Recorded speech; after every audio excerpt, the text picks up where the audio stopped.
بسم الله الرحمن الرحیم. اولتر از همه خدمت همشهریان عزیز عرض سلام دارم و خدا کنه که همشهریان عزیز در صحت و عافیت کامل باشند. و ثانیا الله جل جلاله را شاکریم که با نزول رحمت‌های آسمانی خیش بر لبان این ملت مظلوم خوشحالی را آوردند و از همشهریان عزیز تقاضامندیم تا در کنار خانواده بودن با محبت و الفت این شبهای سرد زمستانی را انشاءالله گرم بکنن.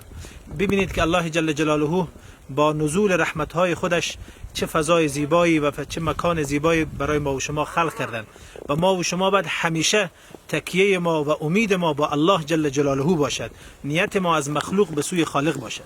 تا شما در این هوای برفباری ببینید که اینها مشغول پیره و گزمه هستند و برای حفاظت و اراست این وطن از هیچ زحمتی اونها دریغ نمی کنند.